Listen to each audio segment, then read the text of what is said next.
में share market ध्वस्त है। मोदी जी शेयरों के साथ फोटो शूट में मस्त है, जैसा राज्यसभा सांसद संजय सिंह ने प्रेस वार्ता में कहा। आइए सुनते हैं। सभी पत्रकार बंधुओं को नमस्कार। आज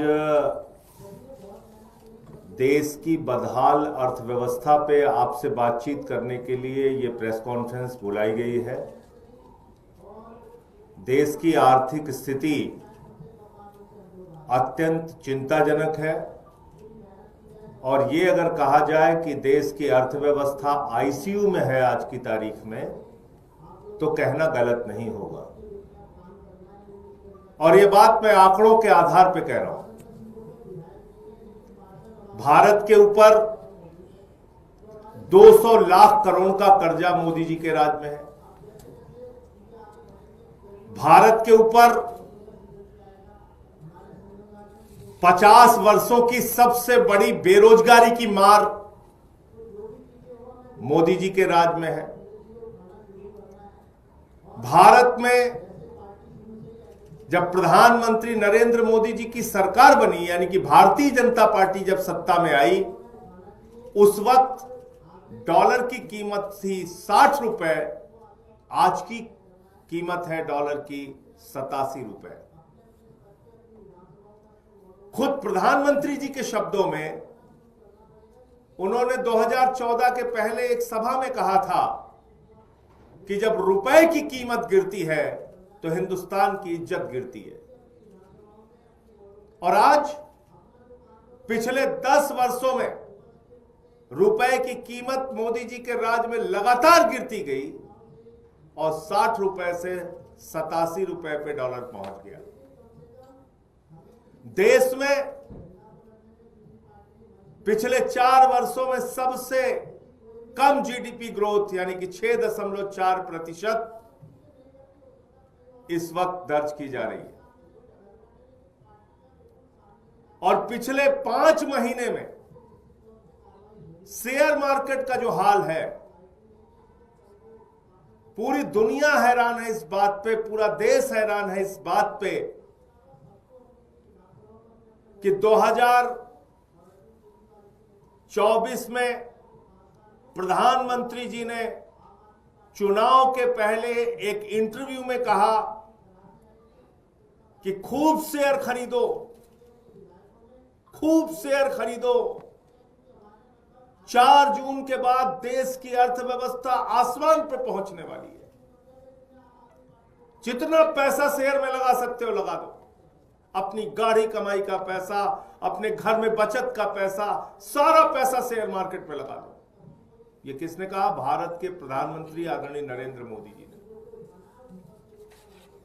और उनके भरोसे पर, उनकी बातों पर यकीन करके देश के करोड़ों लोगों ने अपना पैसा शेयर मार्केट में लगा दिया। और पिछले 5 महीने में लगातार शेयर मार्केट गिर रहा है। 94 लाख करोड़ रुपए। आप सब वरिष्ठ पत्रकार हैं, समझदार हैं, बड़े पढ़े लिखे हैं, लेकिन मैं अगर आपको ये फिगर कहूं लिखने को तो आप जीरो लगाते लगाते थक जाएंगे। 94 लाख करोड़ रुपए आप लिख नहीं पाएंगे। देश के करोड़ों लोगों का 94 लाख करोड़ रुपए शेयर बाजार में डूब गया 5 महीने के अंदर, और कहीं कोई एक शब्द बोलने के लिए तैयार नहीं है। जो प्रधानमंत्री कहते थे कि खूब शेयर बाजार में आप जाइए और शेयर खरीदिए, 4 जून के बाद देश की इकोनॉमी आसमान पे पहुंच जाएगी, अर्थव्यवस्था आसमान पे पहुंच जाएगी, वो प्रधानमंत्री देश के करोड़ों लोगों का 94 लाख करोड़ रुपए डूब गया, उनकी जिंदगी की गाढ़ी कमाई का पैसा डूब गया। एक शब्द बोलने के लिए प्रधानमंत्री जी तैयार नहीं है, कोई जिम्मेदारी लेने के लिए तैयार नहीं है। लेकिन ये हुआ कैसे? क्या कारण है इसके पीछे?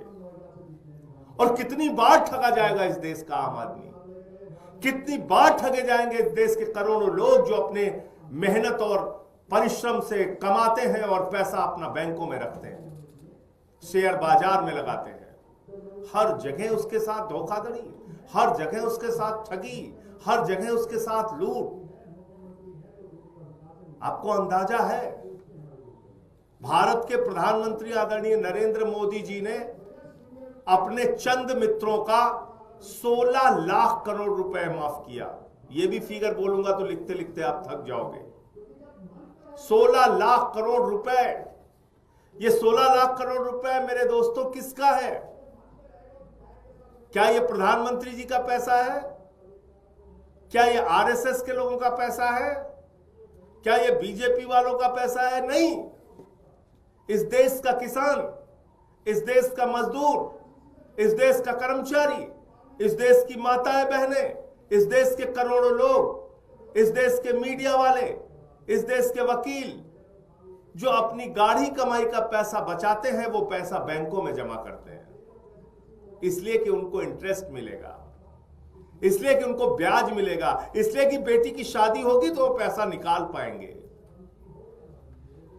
लेकिन उन्हीं पैसों को अपने दोस्तों को बिना सोचे समझे प्रधानमंत्री जी ने लोन दिया। आपका पैसा लाखों करोड़ रुपए बैंकों में जमा है, उठाया अपने दोस्तों को दिया। कितना दिया? 16 लाख करोड़ रुपए। दोस्तों ने पैसा लूट लिया, फर्जी कंपनियों में लगाया, मॉरिशस लेके चले गए पैसा, अलग अलग दुनिया के देशों में लेके चले गए। और जब उनके ऊपर कार्रवाई की बात हुई तो प्रधानमंत्री जी ने कहा भाग जाओ यहां से। भाग गए विजय माल्या, भाग गए नीरव मोदी, भाग गए मेहुल चोकसी, जो प्रधानमंत्री जी जिनको अपना भाई कहते हैं। देश का हजारों लाखों करोड़ रुपए लूटकर हिंदुस्तान के ये चंद पूंजीपति जो प्रधानमंत्री जी के दोस्त हैं, वो हिंदुस्तान छोड़ के भाग गए। पैसा आपका डूब गया। आप बैंकों में पैसा जमा करते हैं, आपका पैसा डूब जाता है। आप शेयर बाजार में पैसा लगाते हैं, आपका पैसा डूब जाता है। आप बाजार में कुछ खरीदने के लिए जाते हैं, सरकार आपसे टैक्स के ऊपर अनाप शनाप टैक्स लगा के आपसे पैसे वसूलने का काम करती है।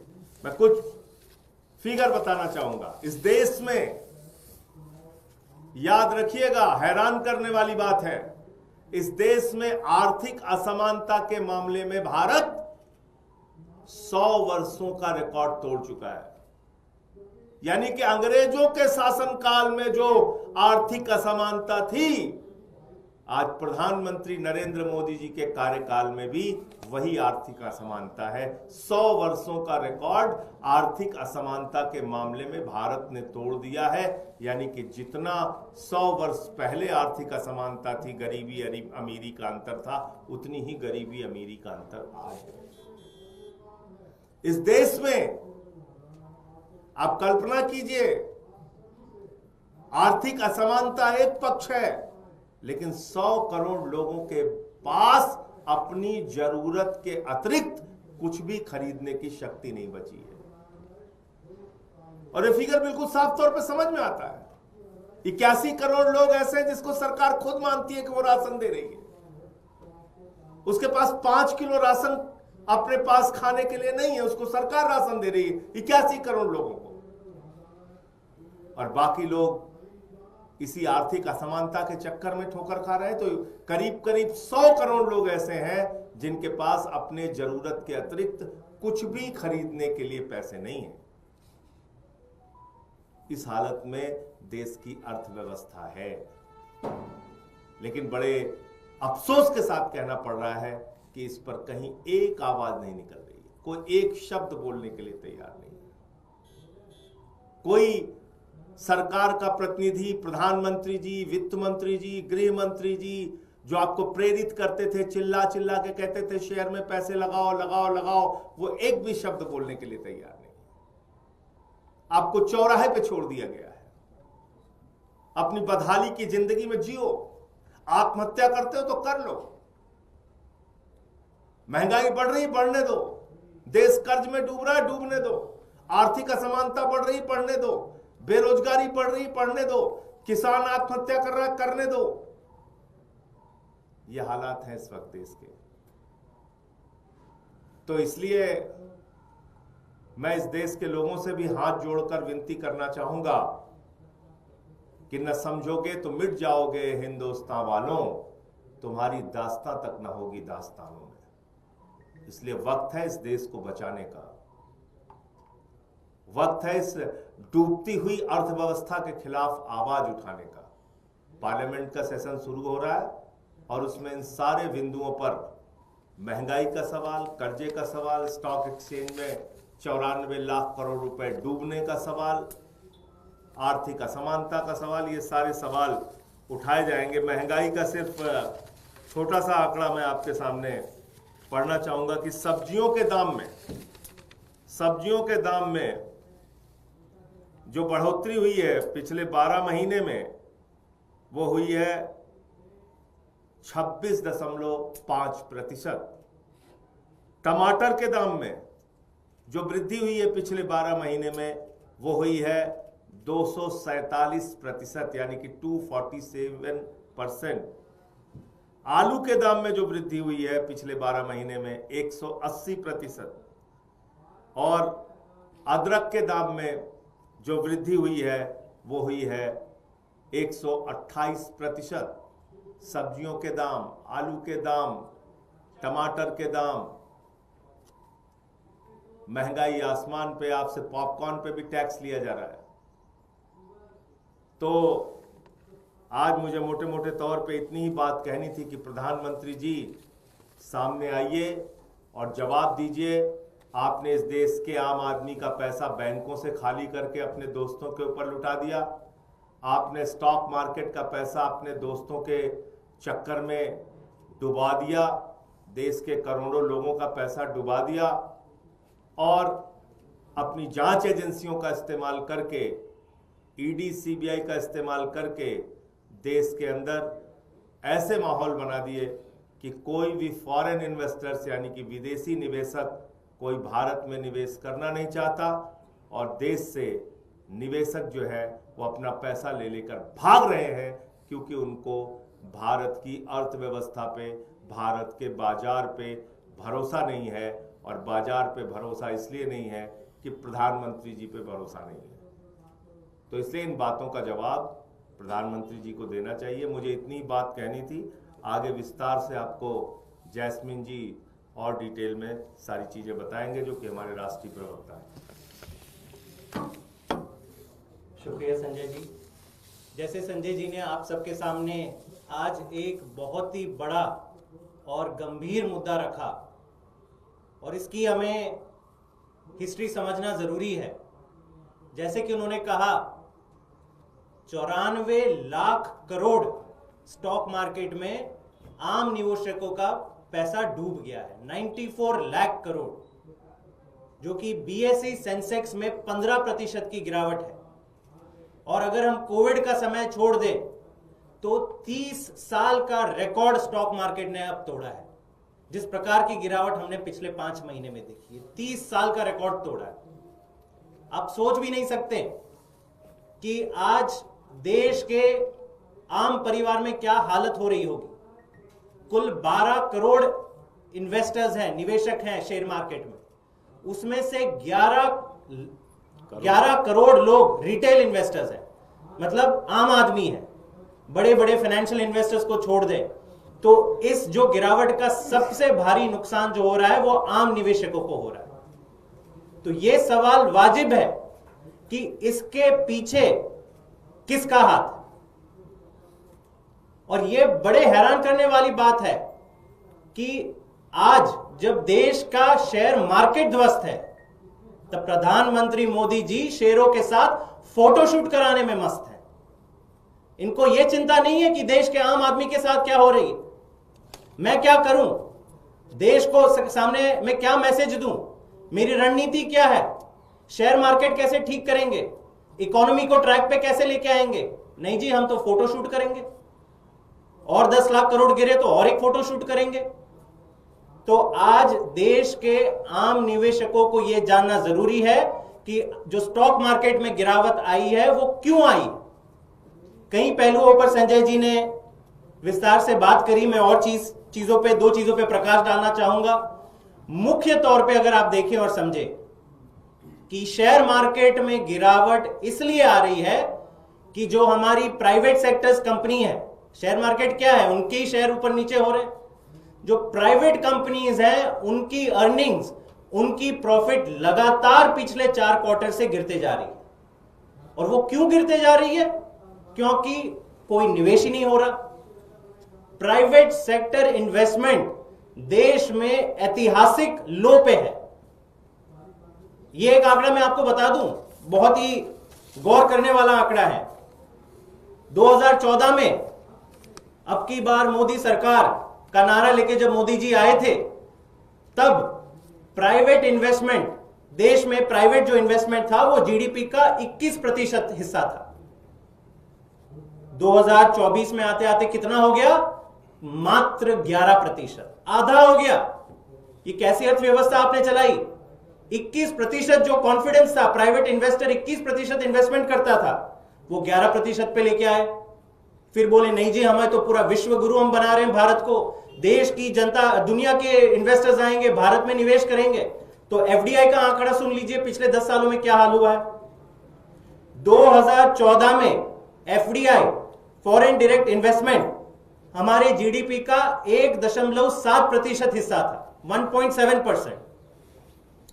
2023 में ये गिरकर 0.8% हो गया, ये भी 50% गिरा हुआ। तो ना डोमेस्टिक कंपनीज निवेश करना चाह रही है, ना फॉरेन इन्वेस्टर निवेश करना चाह रहे हैं। और ये क्यों हो रहा है? ये इसलिए हो रहा है क्योंकि मोदी जी ने देश की पूरी अर्थव्यवस्था अपने चंद कुछ दोस्तों के हाथ में दे दी। आप ये समझिए कि इन्वेस्टर जब आएगा तो क्या सोच के आएगा कि मुझे फ्री एंड फेयर एक रूल्स ऑफ द गेम होंगे, कानून होगा, अगर मैं कुछ अच्छा माल बेचूंगा तो लोग खरीदेंगे, सरकार भी मुझे प्रोत्साहन देगी। यहां पे क्या हो रहा है? बस एक ही दोस्त को सब कुछ दे दो, कोल दे दो, माइनिंग दे दो, पोर्ट दे दो, एयरपोर्ट दे दो, सब कुछ एक ही अपने दोस्त को दे दो। और अगर गलती से भी कोई प्राइवेट कंपनी अच्छा काम करती है तो क्या होता है हाल उनका?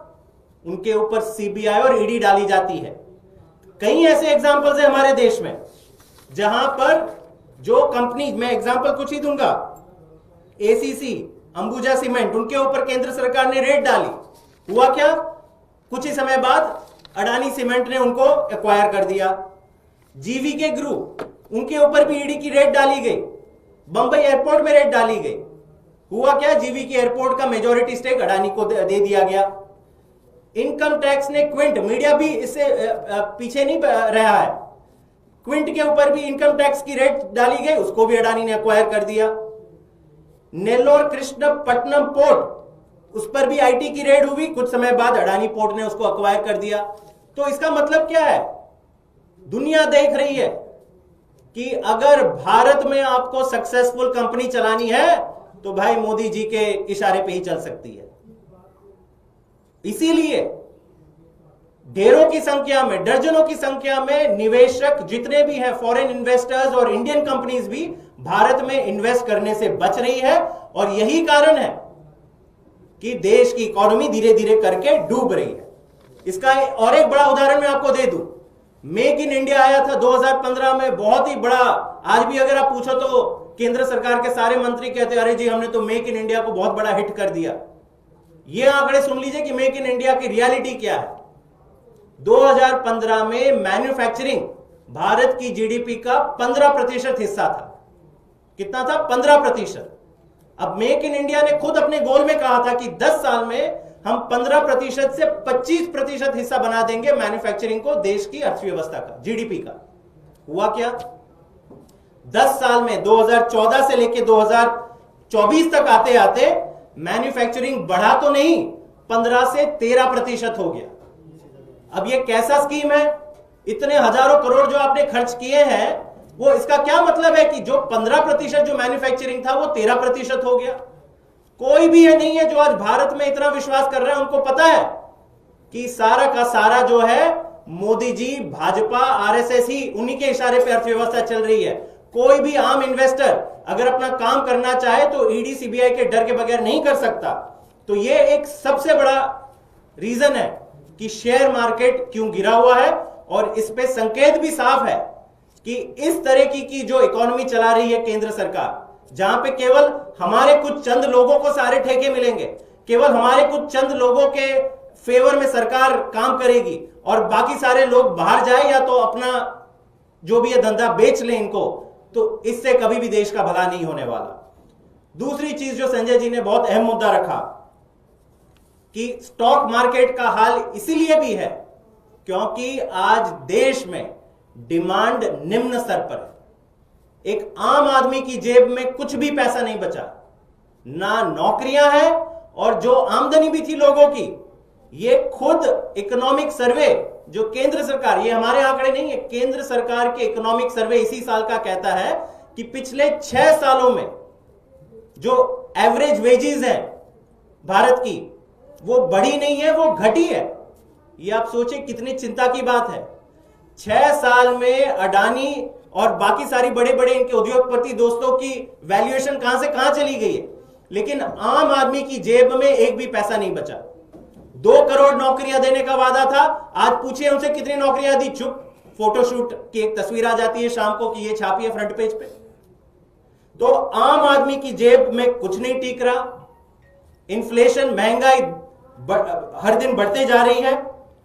और जैसे कि संजय जी ने कहा 100 करोड़ लोग ऐसे हैं, ये अभी फिलहाल में एक रिपोर्ट आई, देश में 100 करोड़ आबादी है जिनके पास अपनी रोजमर्रा की जरूरतें अगर छोड़ दे तो एक अठन्नी नहीं है किसी और चीज पे खर्च करने के लिए। तो आप नौकरियों पे काम नहीं करेंगे, आप लोगों की इन वेजेस कैसे बढ़े उस पे काम नहीं करेंगे, स्किलिंग पे काम नहीं करेंगे। जो लोग हैं, जो इन्वेस्टर हैं, उनको भी बाहर भगाने की आप उसके पूरे इसमें लगे हुए हो और फिर सवाल कोई जवाब देते नहीं है कि भाई स्टॉक मार्केट क्यों क्रैश कर रहा।